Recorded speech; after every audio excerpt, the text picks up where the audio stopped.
ఓం శ్రీ మాత్రే నమః. ఓం శ్రీ జగన్మాత శక్తియే నమః. అందరికీ నమస్కారం.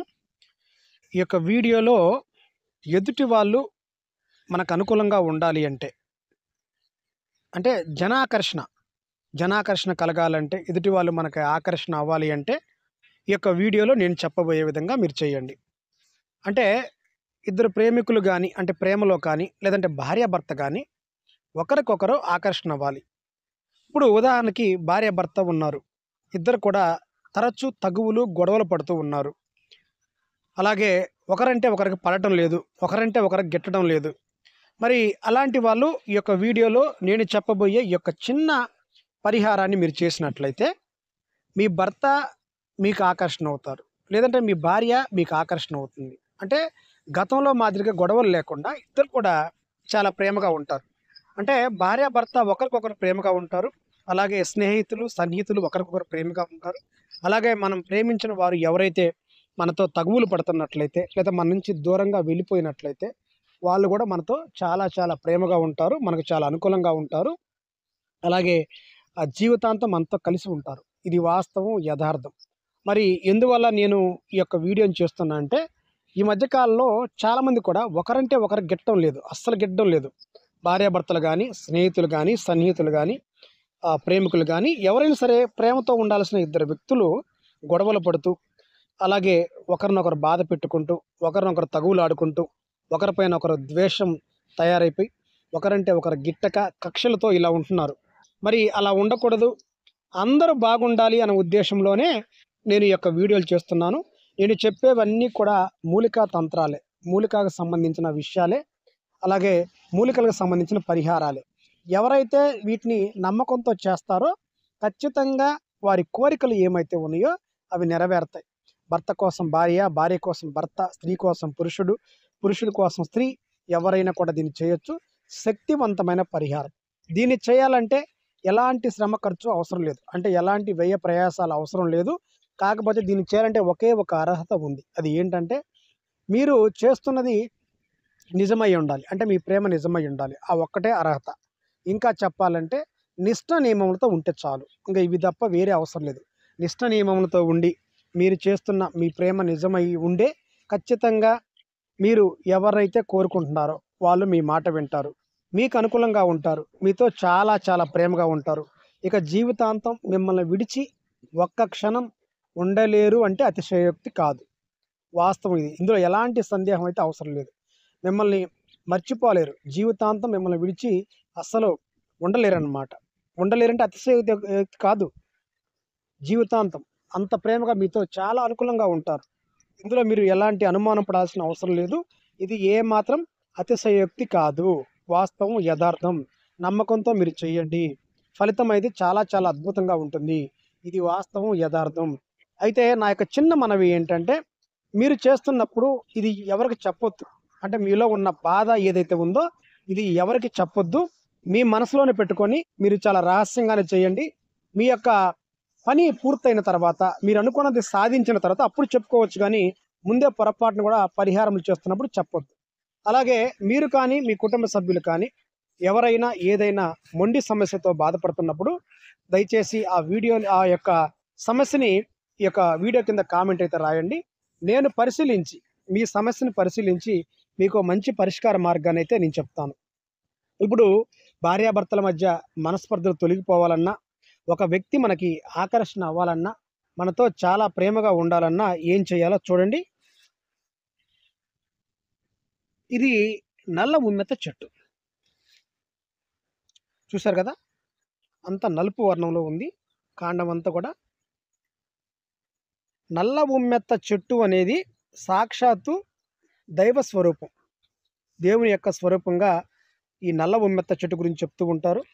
ఎంతగా ఈ యొక్క చెట్టుని నమ్ముతూ ఉంటారు అంటే, సాక్షాత్తు ఈ చెట్టు ఇంటి ఆవరణంలో ఉంటే వాస్తు దోషాలు ఏమైతే ఉన్నాయో, వాస్తు దోషాలు, వాస్తు సమస్యలు ఉండవు, తొలగిపోతాయని చెప్తూ ఉంటారు.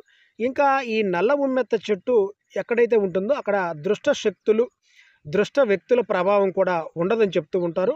అలాగే ఈ నల్ల ఉమ్మెత్త చెట్టు ఉన్న ప్రదేశంలో ఎలాంటి ఇబ్బందులు కూడా ఉండవు, శత్రు ప్రయోగాలు కూడా పారవు అని చెప్పి కూడా చెప్తూ ఉంటారు. అంటే నల్ల ఉమ్మెత్త చెట్టు ఉన్న ప్రదేశంలో చెడు ప్రయోగాలు కూడా పారవు అని చెప్పి చెప్తూ ఉంటారు. చూసారు కదా, దీన్ని నల్ల ఉమ్మెత్త చెట్టు అని అంటారు. మరి ఈ చెట్టు సాక్షాత్తు దైవ వృక్షం. ఇది చిన్న మొక్కగా ఉన్నప్పుడు ఈ మాదిరిగా ఉంటుంది, కాండం అంతా కూడా నలుపు వర్ణంలో ఉంటుంది. మరి భార్యాభర్తల మధ్య మనస్పర్ధలకి ఏం చేయాలంటే, అమావాస్య రోజున ఎవరైతే భర్త నుంచి భార్య నుంచి సమస్య బాధపడుతూ ఉన్నారో, లేదంటే స్త్రీ పురుషుల ఆకర్షణ కొరకు ఒకరంటే ఒకరు ఆకర్షణ కావాలని, లేదంటే జనాకర్షణ కావాలని ఆ సమస్యతో బాధపడుతున్న వాళ్ళు ఎవరైతే ఉన్నారో వారు ఈ చెట్టు వద్దకి అమావాస్య రోజు ఈ చెట్టు వద్దకు రావాల్సి ఉంటుంది. ఈ చెట్టు వద్దకు వచ్చి, అంటే మీరు ఎవరినైతే మీకు అనుకూలంగా ఉండాలి అనుకుంటారో వాళ్ళకి ఇష్టమైన పదార్థం, అలాగే మీకు ఇష్టమైన పదార్థం, అంటే నీచ పదార్థాలు కాకుండా వాటిని ఈ చెట్టు యొక్క మొదటి భాగంలో మీరు నైవేద్యంగా పెట్టండి. అయితే దీనికన్నా ముందు మీరు చేయాల్సింది ఏంటంటే, ఫస్ట్ ఎవరైనా సరే ఒక పరిహారం చేయాలనుకున్నప్పుడు ఈ మూలికలు చెట్లు దగ్గరకు వచ్చినప్పుడు, మొక్కల దగ్గరకు వచ్చినప్పుడు ఆ చెట్టు మొదల భాగంలో ముందు చెట్టుకి నీళ్లు పోసి దాహం తీర్చాలి. అలాగే రెండవది చెట్టు పైన పసుపు నీళ్ళతో శుద్ధి చేయాలి. చెట్టు పైన పసుపు, కుంకుమ, గంధం 3 కూడా వేయాలి. నీళ్లు పోసి ఈ చెట్టు పైన పసుపు నీళ్ళతో శుద్ధి చేసి ఈ 2 చేసామంటే మనం సగం పరిహారం చేసినట్టే. అంటే అంత ప్రధానమైందన్నమాట చెట్టుకు నీళ్లు పోయటం, పైన శుద్ధి చేయటం అనేది.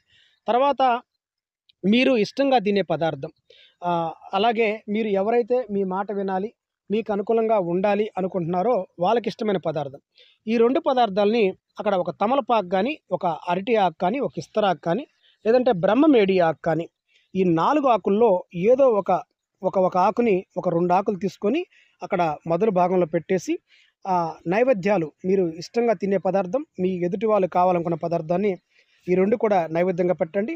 ఇంకా మీకు అవకాశం ఉంటే దీనికి మీరు ధూపం కూడా వేయండి. ధూపం వేయటం చాలా ప్రధానం. అవకాశం ఉంటే దీపం పెట్టండి. అలాగే నమస్కార నీరాజనాలు సమర్పించండి. చెట్టుకి ముఖ్యంగా ప్రదక్షిణ చేయాలి. మీరు ధూపం అయిపోయినా దీపం పెట్టకపోయినా నైవేద్యం పెట్టి మీరు నమస్కారం చేసి ప్రదక్షిణ, ఈ 3 ఖచ్చితంగా చేయాలి. అంటే మీకు అవకాశం ఉంటే మీరు దీనికి ధూపం కూడా పెట్టండి. మీకు అవకాశం లేకపోతే మీరు చెట్టుకు నీళ్లు పోసి చెట్టు పైన పసుపు నీళ్ళతో శుద్ధి చేసి చెట్టుకి నైవేద్యం సమర్పించి నమస్కారం సమర్పించి ప్రదక్షిణ అయితే మీరు ఖచ్చితంగా చేయండి. ఇంతవరకు చేయండి మీకు అవకాశం లేకపోతే. ఎందువల్ల అంటున్నానే, చాలా మందికి కుదరకపోవచ్చు. ఎందువల్లంటే ఆ చుట్టుపక్కల ఎవరైనా ఉండి ఇట్లా చెట్లకి ఇలా ఏదో చేస్తున్నారు అనే ఆలోచన కూడా రావచ్చు. కాబట్టి మీరు ఇలా మీకు అవకాశాన్ని బట్టి మీరు చేయండి. తర్వాత మీరు మీ యొక్క బాధ ఏదైతే ఉందో మీ బాధని అక్కడే మీరు చెప్పుకోండి.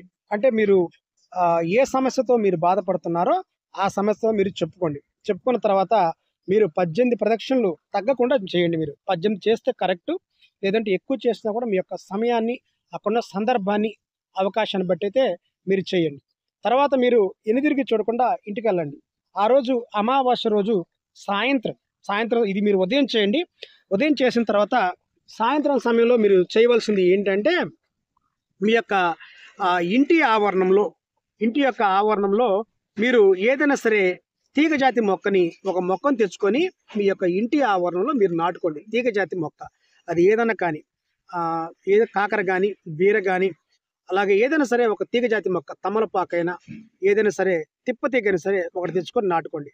తర్వాత మీరు అమావాస్య మరుసటి రోజు తెల్లారిన రోజు మీరు చేయవలసింది ఏంటంటే, మీ ఇంటి చుట్టుపక్కల ఎక్కడైనా కానీ పచ్చని చెట్లు ఒక 9 రకాల చెట్లు ఉన్నట్లయితే 9 రకాల చెట్లకు కూడా మీరు ఆ రోజు నైవేద్యం పెట్టండి. మీకు ఆశ్చర్యం కలగవచ్చు, ఏంటండి 9 రకాల చెట్లకి నైవేద్యం మేము ఎలా పెట్టగలం, మాకు అంత శక్తి లేదు కదంటే, కనీసం పంచదార అయినా కూడా 9 రకాల చెట్లకి ఒక గుప్పెడు చొప్పున, కనీసం ఒక స్పూన్ పంచదార అయినా, కనీసం ఒక బెల్లం ముక్క అయినా ఆ 9 రకాల చెట్లకి, అది ఏ చెట్టు అయినా కానివ్వండి, 9 రకాల చెట్లకి అవకాశం ఉంటే నీళ్లు పోసి నైవేద్యం అనేది పెట్టండి ఆ రోజు, అమావాస్య తెల్లారి రోజు.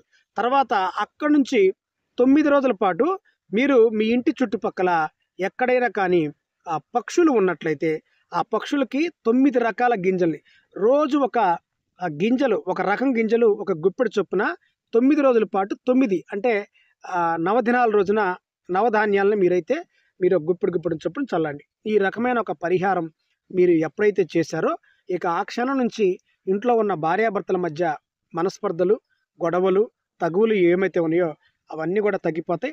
మీరు ప్రేమించిన వ్యక్తులు కూడా మీ మాట వింటారు, మీకు అనుకూలంగా ఉంటారు. జన ఆకర్షణ అయితే ఖచ్చితంగా కలుగుతుంది.